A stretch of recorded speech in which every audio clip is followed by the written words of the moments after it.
Out of that stainless steel pan, I flash boiled that water in seconds, because the Brown's gas, the implosive, and I'll teach you why, but well, I'll just say it now and I'll restate it later. It's intelligent. It indexes itself to whatever it's working with. So it will index itself to whatever material, like tungsten melts at vaporizes at 5,000 degrees. You put it on tungsten, 5,000 degree flame. You put it into the air, it's a 180 degree flame. I put it into wood and it becomes a 400 degree flame. It indexes itself because of its intelligence to whatever you're working with. This is amazing stuff. It's cool beyond words. But it's so radical that Yule Brown worked for years, George Weissman's worked for years, and other people have worked for years just trying to get it into industry, but it's so radical, it's a consciousness that people don't understand because they're not ready for it. You guys are here, you're ready to at least hear about it and know that it exists. Other people, their consciousness won't even allow it into their frame of being. Isn't that sad? Yes, sir. Yule Brown and people I work with presented that technology to every single member of Congress in 1995, including Al Gore. And 5 or 6 of them got excited when he developed it, and the rest did nothing, and they assassinated him and shut it all down. We can go into that at the end of the lecture. Ask me about New York. That was an interesting experience. All right, let's look at some of the ways that they worked with ether in the past. The Baghdad battery, that's way too much to go into. Anybody know what the Baghdad battery is?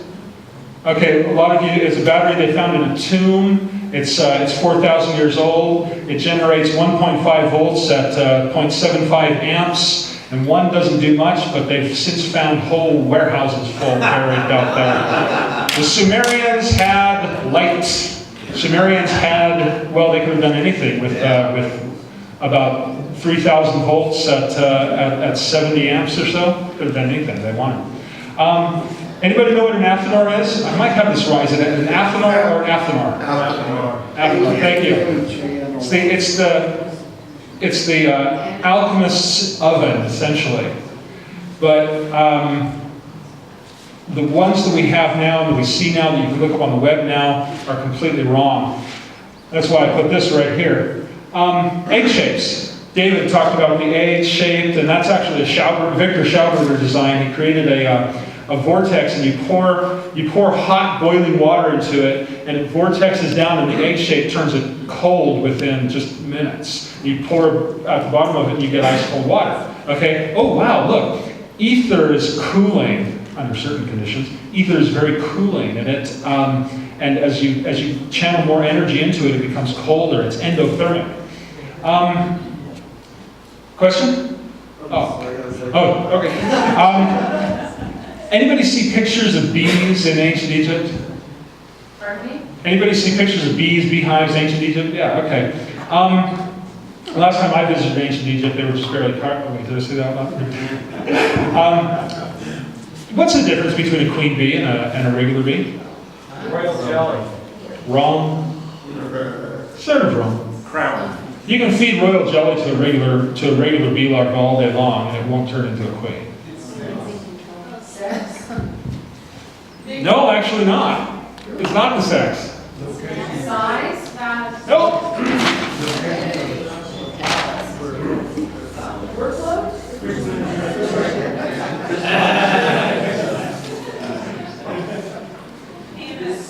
A worker bee is laid in this. A queen bee is laid in this. And they can now make synthetic queen bees by taking larvae and putting them into this. It's just the shape, guys. It's just the shape in it, and it channels so much energy in a specific pattern that we get queen bees instead of worker bees. This looks a lot like a cubicle to me personally, but I don't know. This pattern creates the queen bees. So that's something to think about. That's something to think a lot about, because this egg shape, I didn't draw a very good one, but this egg shape was the original shape of the athanors. But it's got like 2 horns on the top. What's that? It's got like 2 horns on the top of the egg shape, right? This was an opening that I just did, so that you can see that it was laid in there. Okay. Wait, I think I saw this as movie Aliens. Did you see that one? Sorry. lightning and electricity, like I said, lightning is the ultimate spark gap. It's another way to channel etheric energy. And one of the Saint Germains talked about in a book, I believe it was called The Holy Trina Sophia, he talked about actually bathing in a mountain spring water that had been struck by lightning. Hey, interesting. And that was one of the keys to becoming immortal. Okay? One of the keys to becoming immortal was a ritual bathing in mountain spring water that had been struck by lightning. So, and I know that Joe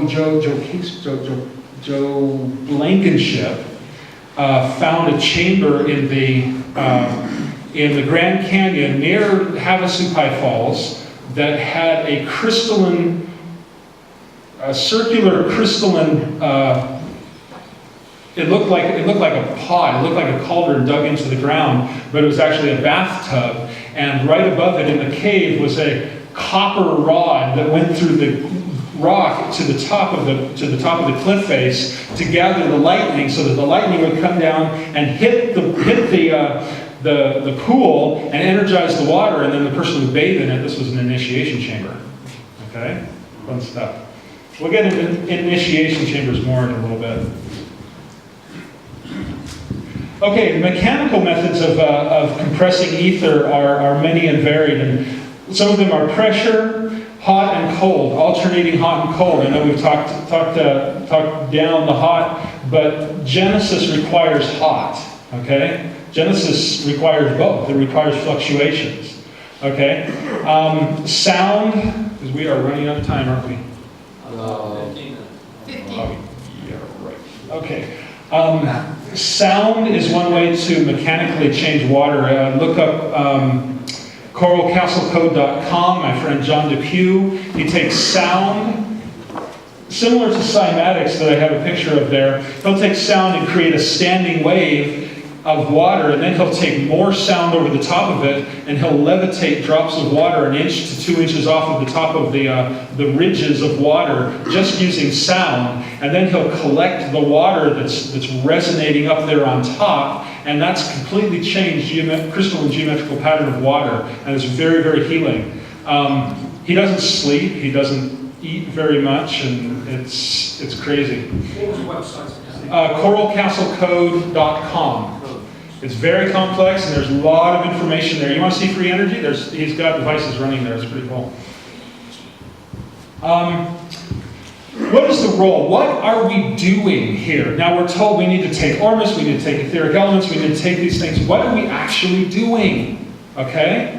Based on all this information, we can actually start to understand what's happening here. We're gathering orgone. Orgone is the life force energy which emanates from all organic matter and can be captured, concentrated, and utilized.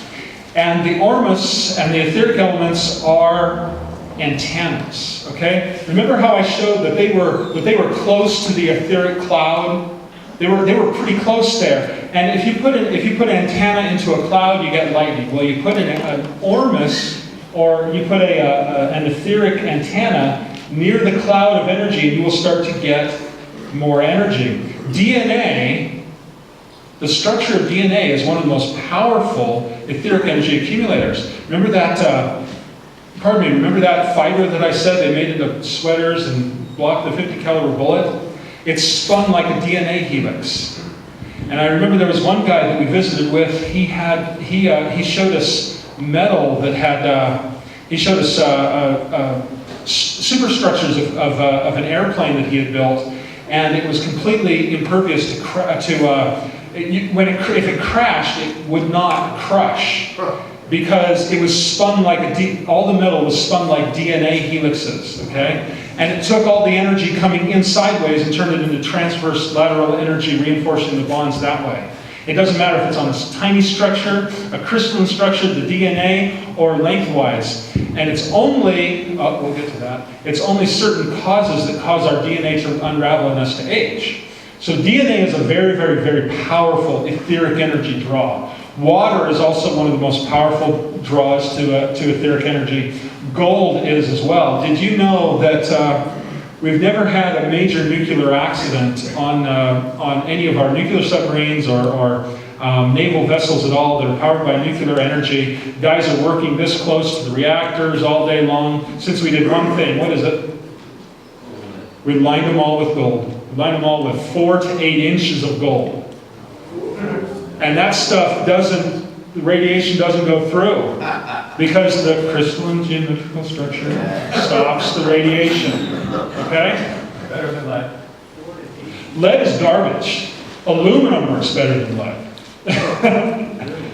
Yes, but there's 3 levels of science in this world. That's an upper level of science. How did we send, if the Earth's atmosphere acts like 12 feet of concrete between us and the cosmic radiation that would kill us dead, how did we send guys into outer space with the equivalent of 3 layers of aluminum foil? Okay? There's an interesting question there. When you start to know what questions to ask, then you start finding out some really cool stuff. Because once we find out really cool stuff, we can start to utilize it in our lives. How do we get rid of radiation? Well, we're talking about it right here. Fulcanelli actually visited the physicists that were in France that were working on the nuclear bomb. There was America, there was Germany, and there was France. We don't hear very much about France because the Germans, when they went in there, they said, "Oh wow, look at what you're doing." Kill them. But before World War II, Fulcanelli went and visited those nuclear physicists and said, "Alchemists have known about your nuclear power for 500 years. It's incredibly dangerous." And he's holding the stuff, and he says, "This is death. This will cause death to the planet." And he puts it down, and he pulls out the Philosopher's Stone out of his other pocket, and he says, "But this will give it life. If you succeed, this is the hope for mankind." Oh, what's that? The Philosopher's Stone. So, hydrogen works. The Joe cell is something I'll be talking about here shortly. It's what is the Joe cell? It is a means to harness etheric light. And if you've seen the Jenny cells on our table, that's a dry Joe cell. The etheric light, or the Joe cell is like, I'll just draw it off of here. They are concentric tubes of alternating metal and organic material that that bring in etheric energy to us, and because it's an antenna that allows a continual flow of energy. And what is the antenna? The antenna is water. And I've already talked about what type of water. I'm not going to digress and go back because we're running out of time. Now we want to talk about some of the practical applications of these things, and you know what? We don't have time. Energy and power, running things on water. Once you understand how to use water, you run it on water. Travel, the Philosopher's Stone is anti-gravitical. I've seen it. I've seen it levitate 3 ounces of water. It works. It's beautiful. Nuclear remediation. Anybody want to get rid of radiation? Hydrogen and Ormus will do it in the body. There's other ways to do it outside.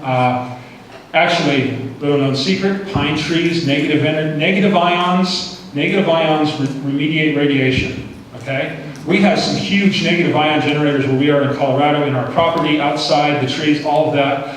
When this whole thing in Fukushima happened, I decided to get out my radiation detectors, and I had these samples that are good for 250 years. I started calibrating. Oh, I'm not hearing anything. My samples had gone dead.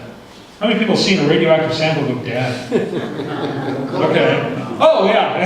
Nitrogen. Exactly. What caused that? Negative ion generation and etheric energy. And the negative ion device. Yeah, well, we don't have time to go into that one. Oops. Reestablish DNA. I had something I was supposed to tell in that. Okay. This is a quote. Anybody want to tell me who this has said this? "We are the natural evolution of etheric energy interacting with the water of this planet." Schauberger might have said it. As the energy comes into this planet, it forms into certain patterns, like our DNA. We are the natural evolution of that energy. Okay, as we bring in more energy, we can evolve. That's really what's going on here as we ascend or move into a higher frame of consciousness. We're evolving into the next generation of etheric energy interacting with water. And by doing the things that we're doing, we are helping to reestablish the proper DNA structure, and we can fully utilize the energy coming to us. How much time? Okay. Okay, 9 minutes. Great. Great. Okay, cool down.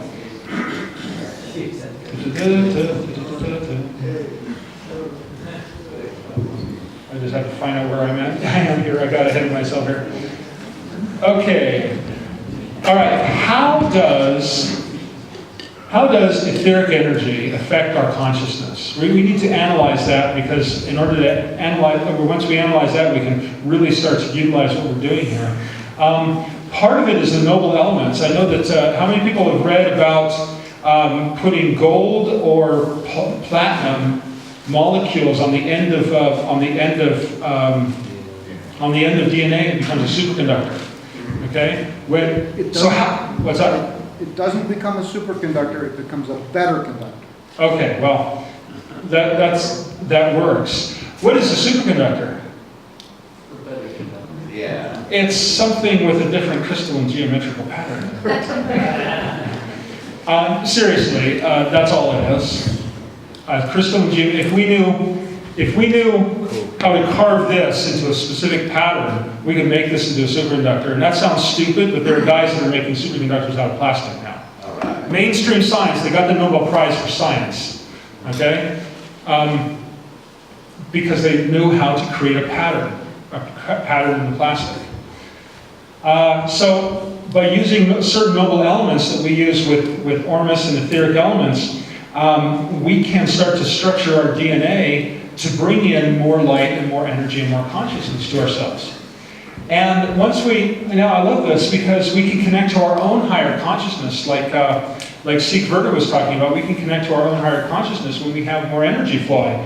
We can connect to other people's unconsciousnesses. And when if somebody wants to talk about it outside sometime, I'll tell you all about ancient initiation ceremonies to bind two people's thoughts together. So they just have to look at the sun or meditate on a candle flame, and it doesn't matter where in the world they are. They can be on one side of the planet or the other. If they're doing it at the same time, they will be communicating to each other, okay, through their higher consciousness.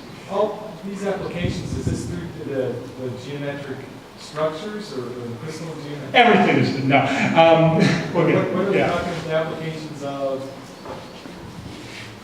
Oh, I thought you were joking with me. Okay.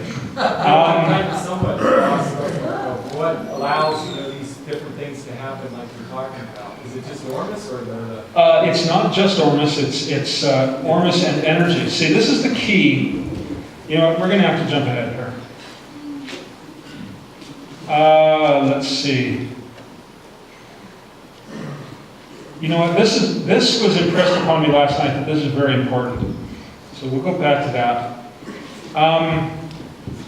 Have you ever wondered why in the ancient texts and everything that we've been taught said that Ormus is going to give us superpowers, going to make us immortal, and I don't see anybody with light coming out of their eyes yet? I'm not seeing a whole lot of, there's some, but there's not a whole lot of telepathic communication. There's something missing, isn't there? Yeah, what is it?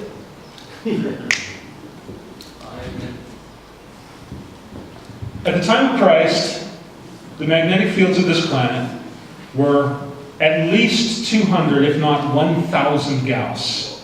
That's stronger than the magnets that we can buy at Radio Shack.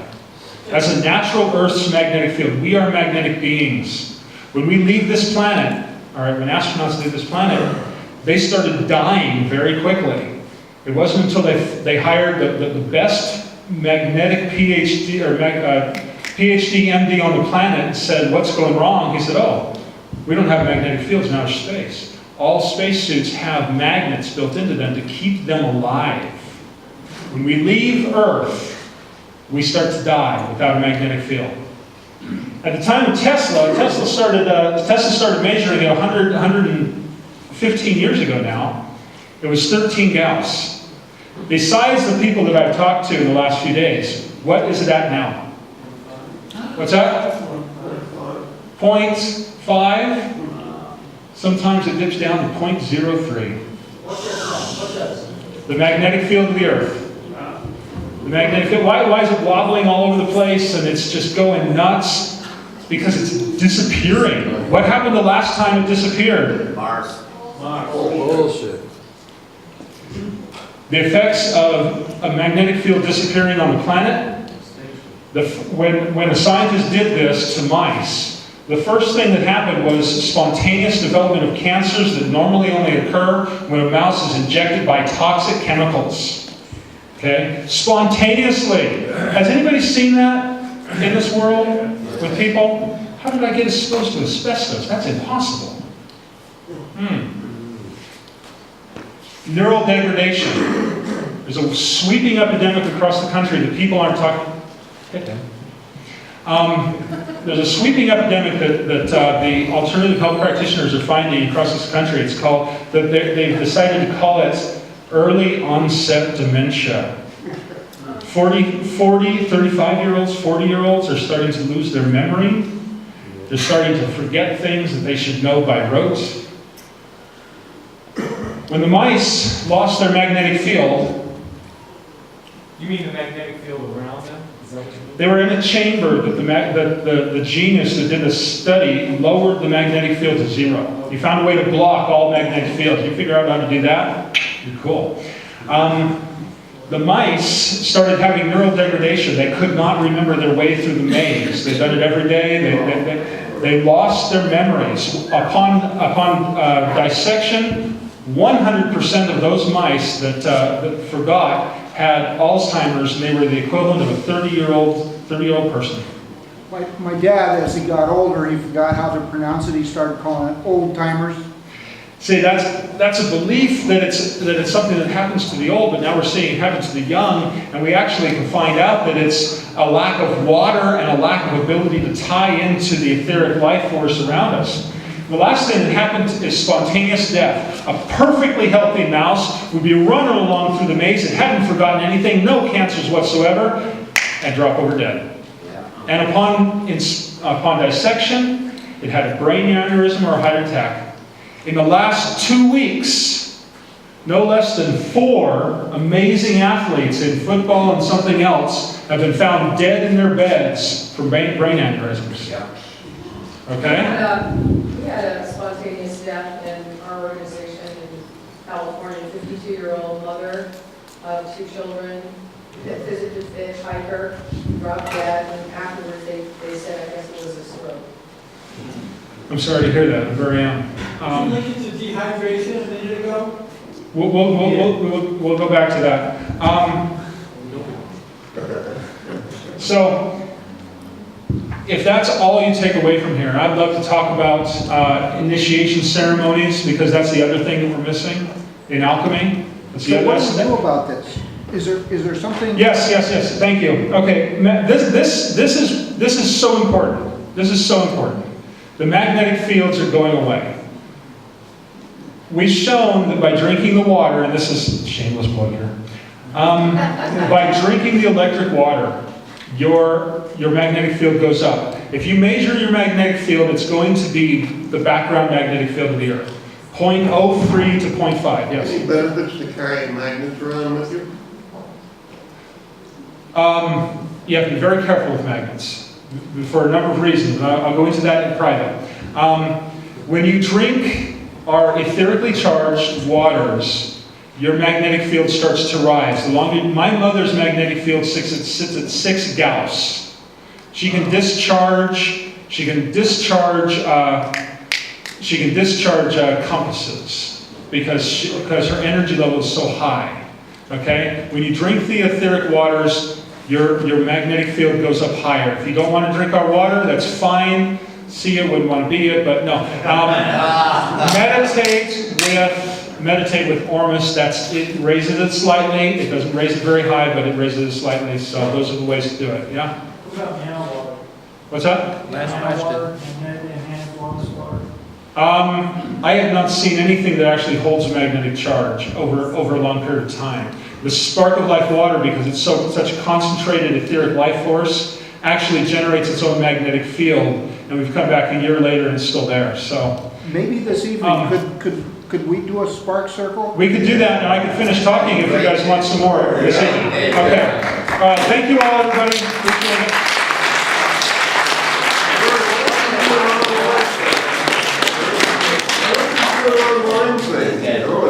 You know what? I've done. That would be really awesome if you could do that. Thank you so much. No problem. I'm sorry that it took so long. No, I mean, It takes longer.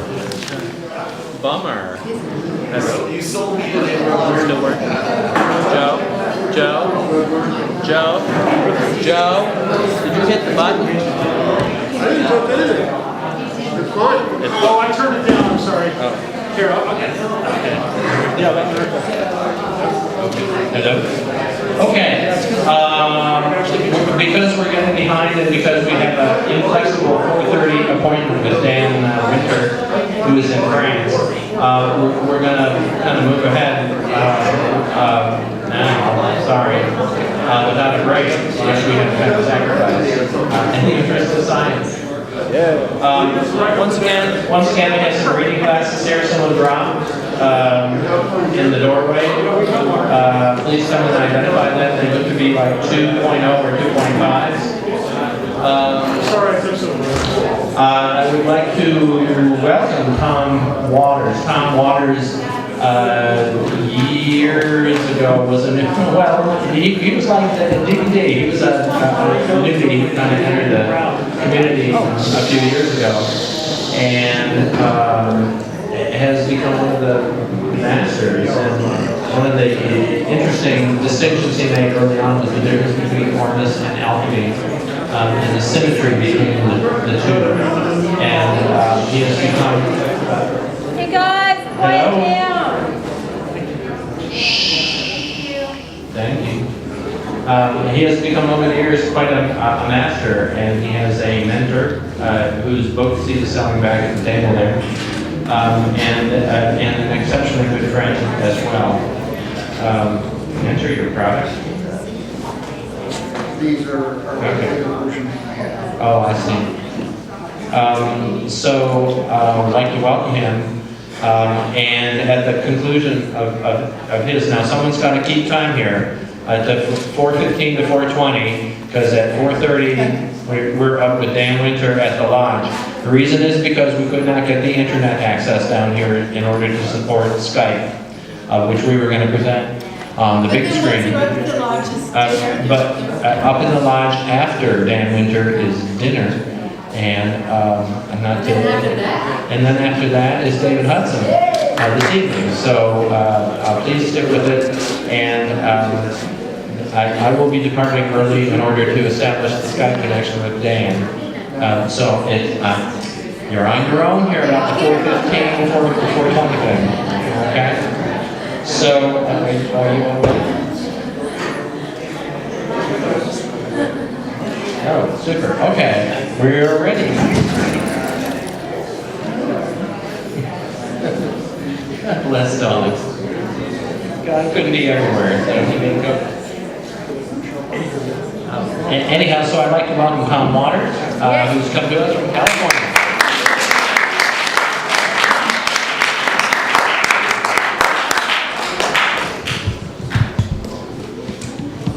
Well, thank you. I appreciate that warm welcome. And I wanted to just say I appreciate Swan very much for what she's put on. Give her a round of applause. Of course, I want to thank Thomas for his work as well. And of course, since David Hudson's here, I want to thank him for starting the whole thing and Barry for continuing it and bringing it up to this point. I'm very grateful for everybody who has contributed. Thank you guys. So today I want to talk about, a lot of people call it alchemy. We actually call it parachemistry. And we field Paracelsus put out some really good material, and we kind of take a Paracelsian approach to alchemy, which the salt, sulfur, and mercury approach to matter, which I'll go into a little bit. So basically, some of the topics that I'll discuss here today will be a bit of the history, throughout history, the Hermetic theory, the different levels of matter, because matter exists in different states as we refine it. And so there's a gross level of matter that you kind of play with. When you're doing vegetable tinctures, you'll use alcohol and plant material. That's the gross level of the work. When you start refining matter to a more pristine, refined state, it takes on some very interesting properties. And it does not resemble what it came from. So, I'll also go into a little bit about the QBL. There was 3 real components that the ancients used to describe matter, or the mysteries. And they were the QBL, which is the Kabbalah. There's many different kinds of interpretations of the Kabbalah. The one I'm referring to, we call the QBL. And Frater Albertus wrote a number of books in German and English. And he also goes into the astrocyclical pulsations in some of his work as well. And that's the influences from the cosmic sphere on us. I'll go into all of this in further detail. I'm just kind of giving you an overview of what I'll be talking about. And so then there's alchemy. That's kind of what I'll focus on, but that's the one of the 3 disciplines that the ancients actually used to engage the mysteries. I also want to go into a little bit about the ego. Not many people understand the ego. What is the ego? I feel it's a coping mechanism to a lie that you were told as a child. Your mother takes you to school, and you trust her implicitly. It's just the mother, the whole thing, right? So when she takes you to school and she says, no, this is good for you. This is good for you, right? Something in there says, no, it's not. And that's where the ego gets born, out of that lie, and we start lying to ourselves about every aspect of reality because of this thing called the ego. And most people actually are 3-brained beings according to Gurdjieff.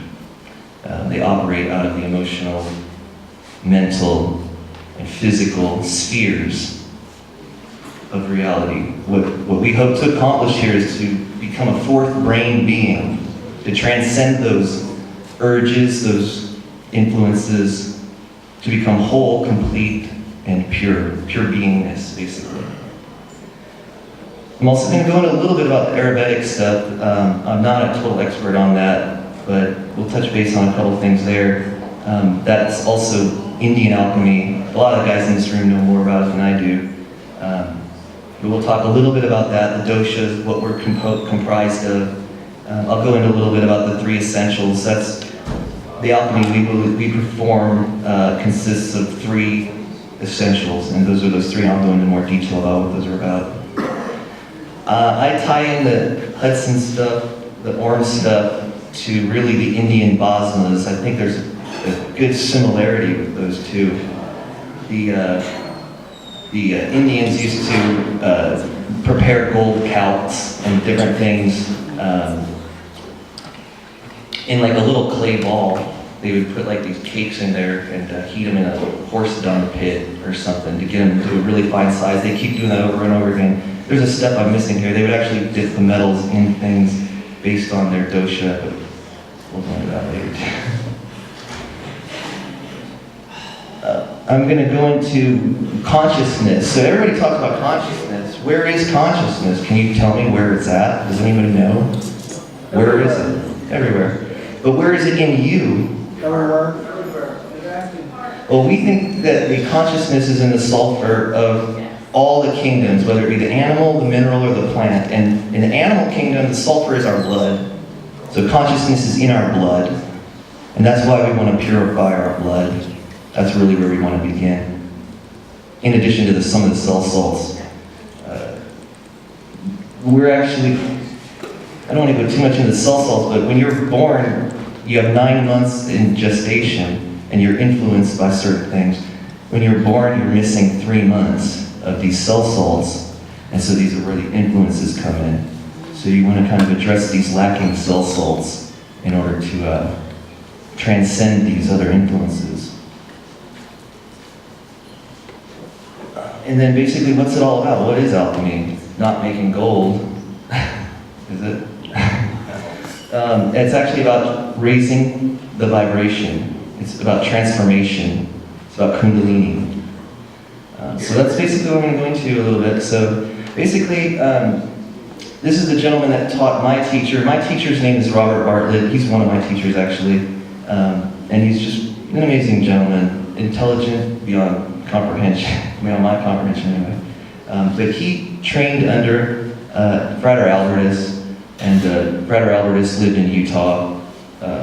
He actually came from Germany in the 30s and set up shop here before the war. Came over with the Mormon Church, I believe. Actually wrote a book for them, a historical account, I think.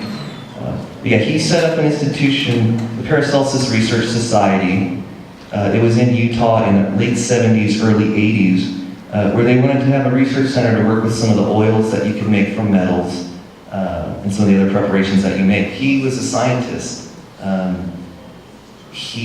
And Robert as well. Robert's a classically trained chemist who assays his alchemical material. And so there's really some incredible science being done here with him passing it on to Robert, which is I'm hoping to inject into this conference. Because I think there's some real value to this, and I think that with this whole movement we've got, with David Hudson and Barry and this alchemy stuff, we really can kind of get together here and do something with this, I feel. So basically, I want to give a couple definitions. Philosophy is the